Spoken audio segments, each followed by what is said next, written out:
유럽의 심장부에서 하나로 뭉친다라는 슬로건을 가진 이번 유로 2024, 24개국의 조별리그가 모두 끝이 나고 이제 16개의 팀이 토너먼트를 치르게 됩니다. 유로는 월드컵과 달리 6개의 조로 편성되어 있기 때문에 16개의 팀이 어떻게 뽑히는지 간단하게 설명드리겠습니다. 각 조별로 2위까지는 16강에 직행하게 되고 나머지 6개의 조에서 3위에 이름 올린 나라들 중 상위 4개의 나라가 16강에 진출하게 되는 구조입니다. 그렇다면 16강에는 어떤 팀들이 올라왔는지 그리고 토너먼트의 대진을 보면서 간단하게 프리뷰를 진행해보겠습니다. 먼저 스페인과 조지아가 만났습니다. 스페인은 이번 유로 예선에서 유일하게 전승을 기록한 팀으로 강력한 우승 후보로 손꼽히고 있습니다. 3경기에서 3승 5득점 0실점으로 B조 1위로 16강을 확정지었죠. 크로아티아, 이탈리아와의 경기에서 승리하며 이미 16강 진출을 확정지은 스페인은 알바니아와의 마지막 경기에서 선발 라인업을 대거 수정하며 체력적 안배까지 맞춰놓은 상태입니다. 조지아는 F조에서 1승 1무 1패를 기록하며 3위로 16강에 진출했습니다. 튀르키예에게 패배하고 체코와 무승부를 거두며 탈락의 위기에 놓여 있었지만 체력적 안배 차원에서 경기에 나선 포르투갈을 상대로 2대0으로 승리하며 16강에 진출하였죠. 상대 전적은 6승 1패로 스페인이 굉장히 우세한 상황입니다. 더군다나 이번 유로에서 스페인이 보여주고 있는 모습은 굉장히 위력적이죠. 우승 후보로 손꼽히는 스페인의 앞길을 조지아가 막기는 힘들 것으로 보입니다. 다음은 독일과 덴마크가 16강에서 맞붙습니다. 개최국 독일은 예선에서 2승 1무로 패배 없이 1위로 16강에 진출하며 스페인과 함께 우승 후보의 이름을 올리고 있습니다. 하지만 독일은 16강을 준비하는 데 있어 수비적 문제를 떠안습니다. 예선 3경기 모두 선발 출전하며 호흡을 맞춘 센터백 듀오 조나단 타와 리디거가 모두 출전하지 못할 가능성이 있습니다. 우선 조나단 타는 옐로카드 2장을 받으며 확정적으로 16강에 출전하지 못합니다. 리디거는 현재 허벅지 부상이 의심되는 상황으로 16강에 출전하지 못할 가능성을 가지고 있죠. 슐루터백과 안토니 그 자리를 대체할 것으로 보이지만 수비적 불안 요소를 안고 16강에 임해야 하는 독일입니다. 덴마크는 C조 2위 0승 3무 0패를 기록했습니다. 잉글랜드와의 경기가 고비일 것으로 보였으나 히울만의 환상적인 골과 함께 무승부를 기록하면서 견고한 경기력을 보여주었죠. 그러나 히울만은 경고 누적으로 16강에 출전할 수 없습니다. 하지만 토마스 딜라이니가 예선 마지막 경기에 부상에서 복귀하였고 뇌르고르 또한 이 자리를 대체할 수 있을 것으로 보입니다. 독일의 수비적 불안 요소를 강구할 수는 없으나 무시알라, 비르츠, 하베르츠를 필두로 하는 독일의 공격력은 건재하기 때문에 덴마크가 이를 막아내기 쉽지 않을 것 같습니다. 다음은 호날두가 이끄는 포르투갈이 오블락의 슬로베니아를 상대합니다. 포르투갈은 2승 1패를 기록하며 조 1위에 이름을 올렸습니다. 이미 2승을 거두었던 포르투갈은 조지아와의 예선 마지막 경기에서 로테이션을 가동하며 선수들의 체력적 안배까지 해두었죠. 경고 누적으로 예선 마지막 경기에 나오지 못했던 레앙은 16강전에 다시 복귀하게 됩니다. 풀 컨디션을 유지한 채 16강을 준비하게 된 포르투갈입니다. 슬로베니아는 예선 3경기 3무를 기록했습니다. 팀의 주장 얀 오블락의 장갑이 팀을 16강에 올려두었다고 해도 과언이 아니죠. 최후방에서는 오블락, 최전방에서는 세슈코가 고군분투하겠지만 16강 최약체로 평가받는 슬로베니아에게 포르투갈은 굉장히 버거운 상대가 될 것으로 보입니다. 16강 최고의 빅매치, 프랑스와 벨기에가 너무나도 일찍 만나버렸습니다. 양팀 모두 기분이 좋을 수가 없는 상황이겠죠. 프랑스는 예선에서 1승 2무로 조 2위에 이름을 올렸습니다. 예상보다는 아쉬운 성적을 기록하였으며 은바페의 코뼈 골절이라는 악재까지 겹쳤습니다. 하지만 은바페는 폴란드전에도 출전하며 남은 대회 기간에 마스크를 착용하고 경기에 나올 것으로 보입니다. 예선에서 다양한 공격 라인업을 구사했던 프랑스이지만 3경기에서 2득점에 그친 프랑스는 공격 자원의 선정에 대한 고민이 있을 것으로 보입니다. 벨기에 또한 예선에서 1승 1무 1패로 조 2위를 기록했습니다. 주장 데브라이너가 고군분투하였음에도 예선에서 고전했던 벨기에죠. 벨기에 또한 데브라이너를 필두로 공격 자원 조합에 어려움이 있는 것처럼 보입니다.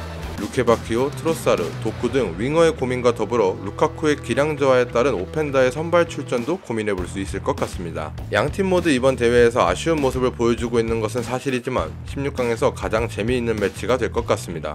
그리고 프랑스가 조금은 우세한 것 같다는 느낌이 드는 건 어쩔 수 없는 것 같습니다. 의외의 16강 진출팀 루마니아가 네덜란드를 만났습니다. 루마니아는 예선 1승 1무 1패로 벨기에를 2위로 누르고 조 1위에 이름을 올렸습니다. 2조는 4개의 팀 모두 승점 4점을 기록했지만 루마니아가 다득점을 앞서면서 1위로 올라오게 되었죠. 하지만 슬로바키아와의 마지막 경기에서 주전 좌측 수비수인 방쿠가 옐로카드를 받으면서 경고 누적으로 16강에 출전할 수 없게 되었습니다. 루마니아는 현재 마땅한 좌측 수비수가 없는 상황이기 때문에 모고스가 그 위치를 대신할 것으로 보입니다. 네덜란드는 1승 1무 1패, 조 3위로 16강에 진출했습니다. 아쉬운 경기력을 보였던 것만큼 네덜란드는 아직 명확한 베스트 11이 갖추어지지 못한 느낌을 받았습니다. 부상이나 경고 누적으로 출전이 불가능한 선수는 없지만 쿠만 감독이 베스트 11을 선정하는 과정에 많은 고민이 있을 것으로 보이죠. 루마니아가 좋은 기세로 16강을 진출하기는 하였으나 이들의 상대 전적은 10승 3무 1패로 네덜란드가 매우 우세합니다. 루마니아의 좋은 기세가 16강에서도 이어지기는 쉽지 않을 것으로 보입니다. 이번 유로에 다크호스 두 팀이 16강에서 만났습니다. 바로 오스트리아와 튀르키예입니다. 오스트리아는 예선에서 2승 1패를 기록하며 프랑스와 네덜란드를 누르고 주 1위로 16강에 진출했습니다. 모두의 예상을 뒤엎은 결과였죠. 하지만 네덜란드와의 경기에서 비머가 경고를 받으며 경고 누적으로 16강에는 출전할 수 없는 상황입니다. 때문에 비머의 자리는 바움가르트너가 대체할 것으로 예상됩니다. 튀르키예는 예선에서 2승 1패로 포르투갈과 같은 승점 6점을 기록했지만 골득실에 밀려 2위의 이름을 올렸습니다. 하지만 튀르키예는 체코와의 예선 마지막 경기에서 옐로카드만 11명이 받으며 엄청난 혈전을 펼쳤습니다. 그리고 그 결과 16강에 수비수 아카이딘과 주장 차라놀루가 출전할 수 없게 되었죠. 바르닥치가 한 경기 출전 정지 이후에 복귀하기는 하지만 차라놀루의 부재는 튀르키예에게 굉장히 크게 느껴질 수밖에 없습니다. 이번 유로 두 다크호스의 대결, 저는 프랑스, 벨기에 다음으로 기대되는 경기를 이 경기로 뽑을 것 같습니다.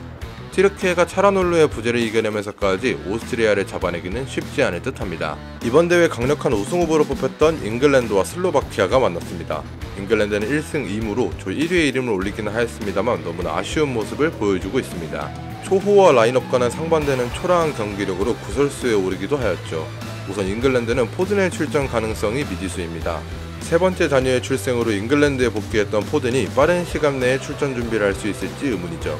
포든이 출전하지 못하게 될 경우에는 고든이 그 자리에 출전할 가능성이 높을 것으로 보입니다. 좌측 수비수인 루크쇼는 여전히 컨디션을 회복 중인 것으로 보이지만 선발 라인업에 이름을 올리기는 쉽지 않을 것으로 보이죠. 슬로바키아는 1승 1무 1패로 조 3위로 16강에 진출했습니다. 슬로바키아는 예선 3경기에서 거의 모두 동일한 선발 라인업을 기용했습니다. 16강에서도 출전이 불가한 선수가 없기 때문에 동일한 선발 라인업이 예상되죠. 하지만 이러한 부분이 선수들의 체력적 문제를 일으키지 않을지 의문입니다.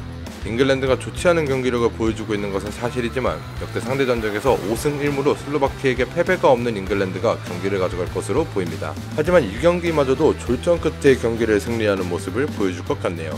마지막은 스위스와 이탈리아입니다. 스위스는 1승 2무를 기록하며 개최국 독일에게 밀려 조 2위의 이름을 올렸습니다. 엠볼로가 부상 이후 독일과의 경기에 오랜만에 선발 라인업에 이름을 올려 다음 경기에도 다시 선발로 경기에 출전할 것으로 예상됩니다. 하지만 우측 수비수 비드머가 출전 정지로 인하여 출전이 불가능한 상태입니다. 더군다나 확실하게 우측 수비수를 볼 수 있는 자원이 없는 스위스이기 때문에 리더, 에비셔 정도가 출전할 것으로 보입니다. 이탈리아는 예선에서 1승 1무 1패를 기록하며 스페인에게 밀린 조 2위로 16강에 진출하였습니다. 이탈리아 또한 이번 대회에서 예상보다는 아쉬운 모습을 보여주고 있죠. 더군다나 이번 이적 시장에서 굉장히 뜨거운 매물로 올라온 칼라피오리가 경고 누적으로 인한 출전 정지 상태이기 때문에 선발 명단의 변화가 불가피할 것으로 보입니다. 스위스 또한 견고한 경기력을 바탕으로 16강에 나설 것으로 예상되기 때문에 쉽게 경기를 가져오지는 못할 것으로 예상되지만 이탈리아가 스위스보다 근소 우위에 있는 것 같습니다. 이렇게 총 8개의 경기를 가볍게 프리뷰해보았습니다. 월드컵만큼이나 많은 전세계 축구 팬들이 주목하는 대회임에도 팬들의 기대에 못 미치는 경기력을 보여주고 있는 것 같습니다. 그래서 이번 유로는 사실 보면서도 별로 재미가 없더라고요. 16강부터는 좋은 경기력과 함께 더 재미난 경기를 볼 수 있으면 합니다. 여러분들의 생각은 어떠신가요? 유로에 관련된 여러분들의 생각을 자유롭게 댓글로 남겨주세요. 오늘 영상도 시청해주셔서 대단히 감사합니다.